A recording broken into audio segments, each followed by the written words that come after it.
ሰላም ውዶቼ እንዴት ናችሁ? ደህና ናችሁ? ዛሬ ሳሎን ነው የማሳያችሁ።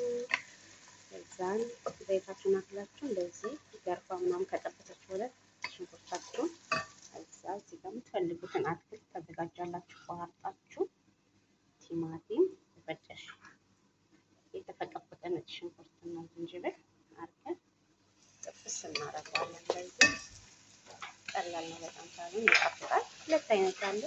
በህርድ ብቻ መስራት ይቻላል። በቲማቲም ማጁንም በቀይም መስራት ይቻላል። በጣም ነው የሚጣፍጠው። ሌላ ቦታ አካባቢ ግን ምን እንደሚባል አላውቅም። እኛ ጋር ሳሎን ነው የሚባል። ሰብስክራይብ አድርጉኝ።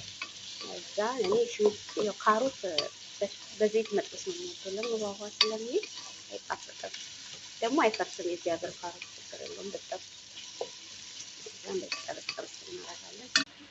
ከዛ ውዶች ዶሮዎቹን አጥባችሁ ያዘጋጃችሁትን በዛ እንደዚህ ጠብሱታላችሁ። በሽንኩርት በነጭ ሽንኩርት አባርካችሁ ጥብስ ታረጉታላችሁ። ለጣም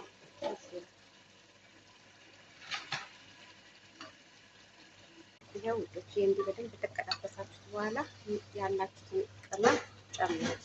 ጋር እኔ ትንሽ በዘይቱ እጠብሰዋለሁ። ያጣፍጣል። እንደዚህ ትንሽ ጠበስ አድርጋችሁ ታዋህዱ። ከዛም ከጠበሳችሁ በኋላ ቲማቲማችሁ በዚህ መልኩ ካቁላላን በኋላ እዛም በኋላ የኛ ሀገር ወጥ በቃ ይላል። ድንች አለ፣ ቃሪያ አለ። ይሄኛ ቤት በጣም ነው ሁሉ ምግብ ላይ ይገባል።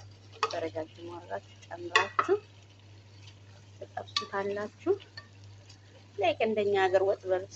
እዚህ ምንድነው አትክልቱ ስለሚገባበት ብቻ ነው እንጂ እንደኛ ሀገር ድንች በስጋ ድንች ወጥ ማለት ነው። እንደዚህ ግን እዚህ ሀገር ካሮት አትክልት ይበዛበታል፣ ይጨመራል።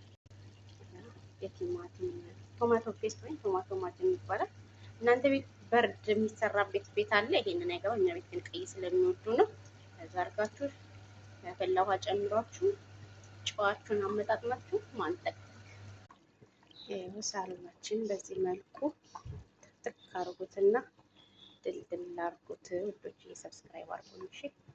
በጣም ነው የሚጣፍጠው። ከዛ ነጭ ሩዝ ታዘጋጃለች። ከነጭ ሩዝ ጋር